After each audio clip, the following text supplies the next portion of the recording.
All right, you guys, I took both MCS tank adapters out of the Umarex markers that I have. I took one out of the TR68 and I took the other one out of the HDB. This is the one that was in the HDB. As far as I can tell, the O-ring looks pretty good. Like, there's no cracks. It's not trash. And then I'm probably gonna go to the store and like look for these O-rings or ask them if they have them. But these are my original like quick pierce Umarex quick pierce caps, and these O-rings are fine because I basically never use them because ever since I modded them, my two Umarex markers, I've always just ran the tank adapter and ran tanks on them because yeah, with that mod I did, I only get like 5 shots, maybe 8 with a CO2 cartridge, and then I'm out of air. So this is the tank adapter that was in the TR68, the revolver. I'm gonna try it out right now. I haven't tried it yet. It's been sitting in my room for like 24 hours out of the marker, so I'm gonna try. It's tightened down as much as I can get it. This is tightened down. Everything's oiled up. Tank's oiled. This is oiled. So here it goes. I'm gonna put the camera down really quick, and this will either be a hissing show or everything will be cool and you'll hear a click.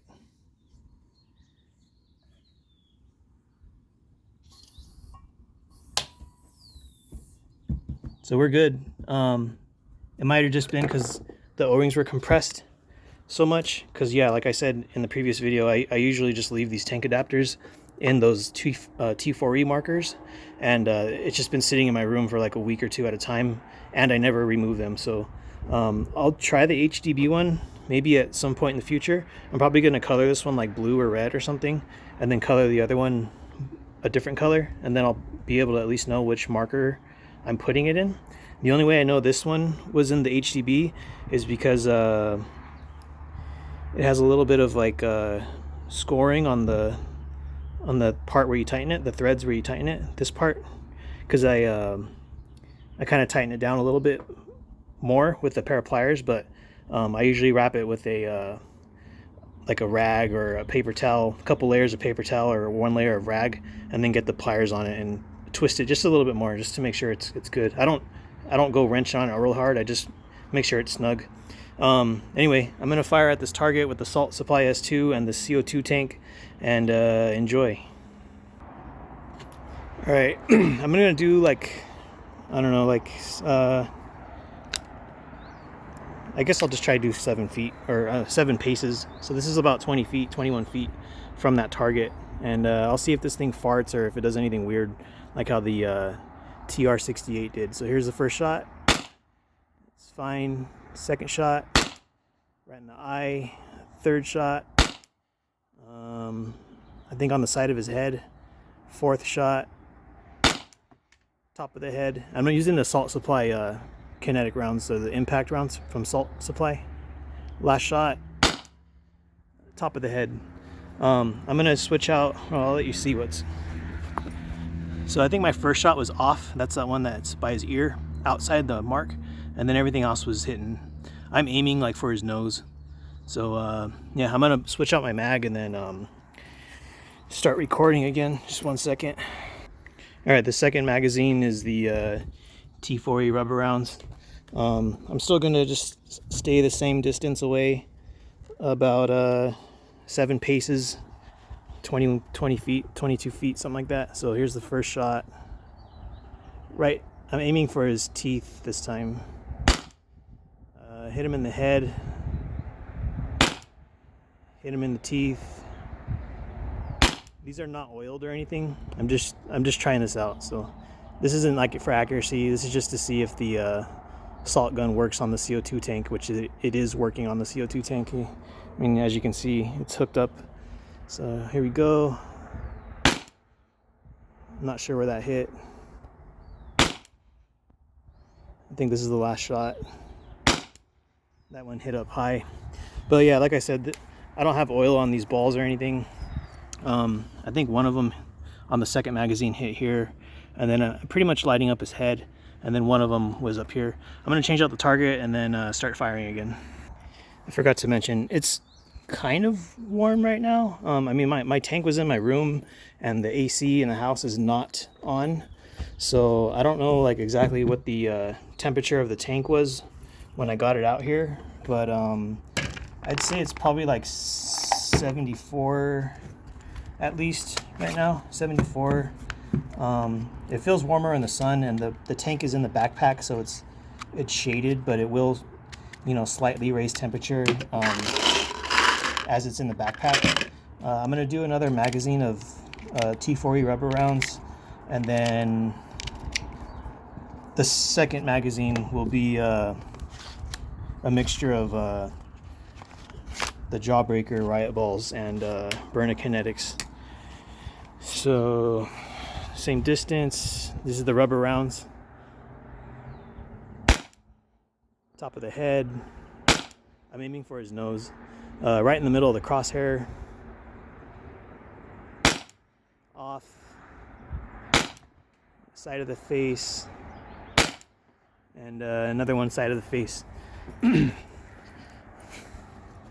So I'm aiming right here on his nose. And every single shot I was aiming on his nose. So this was a miss. But yeah, I'm using the rubber rounds. So these were shown in a previous video that they're slightly inaccurate because they don't really bore match with the assault gun very well. And then Less Lethal for Dummies, Sean, he mentioned that people lubricate the rubber rounds with oil or some sort of, you know, oil or silicone oil to let them smooth down, to let them fly down the barrel easier with less friction. And those are not oiled up. So I'm just gonna fire again. I'm aiming for his nose again. This thing feels like it has a lot more recoil on this tank. So if I had a chrono, I'm sure I'd be getting pretty decent numbers, like at least 340 or higher, because every single time I fire on this tank, it feels like the first shot with the CO2 12 gram cartridge. Like I don't feel any reduction in power or anything. If anything, it's probably hitting harder. But yeah, it's working fine. All those were on point. No other outliers, because these are the those were the Jawbreaker rounds and the Burna Impact, the nylon rounds. I guess I'll switch out the target again, and then probably shoot the Rotamine, the pink rounds. So 1 second. All right, you guys, I'm gonna load up the rounds right now, but I was feeling the this remote line and stuff, and it feels cold, but it doesn't feel as cold as the TR68 did. I think because the TR68, either the CO2 tank, because it was topped off and like brand new and had maximum CO2 inside of it, it was either probably shooting like 1200 psi, which my HPA tank doesn't go up that high. It only goes up to like 850-ish. And since the CO2 is not regulated, when it was brand new, it's probably at, you know, 1200 or 1100. Anyways, so yeah, I was getting a lot of like wasted air, and like if you saw that video, the TR68 was just like spewing out gas after the first, well, for the first magazine, especially the first two shots. It was just like just shooting out air like insane. So here we go, Rotamine rounds. This is the shot 20 through 30. I'm aiming for his nose. Hit his eye. Hit the crosshair on his forehead. Hit above his eye. Hit top right. And that one hit right where I was aiming. So yeah, these are not bore matched for the salt supply either. The only ones I did fire that were bore matched were the salt rounds, which are over there on the ground. And I had one, I mean, this grazed him, so it's kind of a miss, but it looks like it grazed him. And then all these hit. And then yeah, this is the last shot right in the middle. I'm gonna load up one more mag, and then probably end the video. But this is fun, like being able to shoot full power every single hit, or I'm assuming it's full power until the insides of the marker start to kind of like get affected by the CO2. But since this is in a remote line, less liquid CO2 is probably entering the marker because it has to travel down the whole line, which is like coiled. I'm not sure how long it is, but it's coiled and stuff. So here's a shot 25 or 26 through 30. Right in the face, right in the eye, right in the forehead. Off, but my hand kind of moved. Right in the middle of the head. Out of rounds. So yeah, it's cool using this and this line because, like I said, every single shot feels like it's full power, like your first shot out of a little 12-gram CO2. But that's because I have the giant tank attached to it. And I think yesterday I shot with the TR68. I think I shot, I want to say 5 magazines, and then with the HDB I shot 20 rounds, so that's 45 shots. And then I just shot 30 with this, and since the CO2 does not have a regulator on it or a gauge, I don't know how much is left, but I just basically have to keep a mental note of how many shots I fired and how many, or which different markers I used out of it. And the TR68, it wasted a bunch because it was just like spewing out gas. So I don't know how many shots that could have equivalated to, but I'm going to keep a shot count. And then these videos I can use as a reference for that shot count. And I feel like this is a lot more controlled because it has the like stock from Salt Supply. It has that restrictor in here. So this feels like it's a lot more controlled, but it also feels like it's hitting hard every single time I'm firing. So that's kind of cool. That's actually pretty sweet. But yeah, it's not practical for home defense because like it'd be hard to have a tank. I mean, maybe if I had a smaller CO2 tank, but even then, I don't know if they make anything smaller than a 12-ounce tank, and the 12-ounce tank is a little bit bigger than this, but it's definitely smaller than this. And the 20-ounce tank in my backpack, it's not big, but it's not small. Like, it's a little bit smaller than this one, but not by much. So if I had that straight attached to this marker, like you could just imagine like it being like this, you know, and then all the extra weight of the tank resting on the handle. So I guess I'll do one more magazine. I'm just going to keep that same target up. This is a Jawbreaker, 3.6 gram Jawbreakers, and the other one is a mixture of Burna Kinetics and the 3.6 gram Jawbreakers. So yeah, this works. I just had a random issue with HDB tank adapter. I'm assuming because it was left in there for like 2 weeks, 3 weeks, and never came out. So the O-ring was like contoured to the shape of the HDB, the inside. And I'm gonna shoot right now. Right in the middle, right in the middle, right in the middle. A little off, but I hit him. And that one is also like in the top of the head, but I hit him. So yeah, it's fun. This is fun to shoot. Cause yeah, I'm definitely getting, it feels like I'm getting max power every single shot. And I guess I'll end it after this magazine, or I might just play around with this off camera.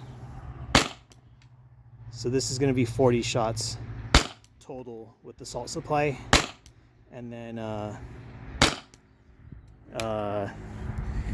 25 with the TR68 plus the farting, and then 20 with the HDB shotgun. And after 20 rounds, this guy's destroyed. One missed, and this target I was using all the smooth nylon rounds. I never used I don't think I did. Yeah, I don't think I used rubber rounds on that target. So yeah, that's what's going down. So if you're able to, if you live near a paintball store or a paintball field and they have HPA tanks and they have a service of refilling tanks and stuff, I would highly recommend getting an MCS tank adapter and a remote line, you'll probably spend like 70 or 80 bucks depending where you get it, if you get a deal, or you know, that type of stuff. But it's definitely worth it, because yeah, like that would have been at least, with the Salt Supply S2, those 40 rounds that I shot, that would have been at least 4 12-gram cartridges, and they would have been like losing power after the 5th or 6th shot, and of each cartridge. And like I said, like I've already gotten this cost, because I bought this from the store, it was $15, and it came with one free, like it was already filled when they gave it to me for 15 bucks. But they told me that if I go back, it'll be $4 to fill that. And this is equivalent to like 45 or so 12-gram cartridges.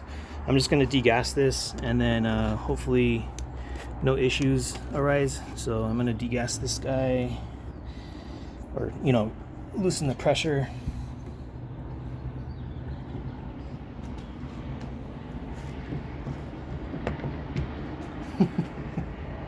All right, maybe I'll do this off camera.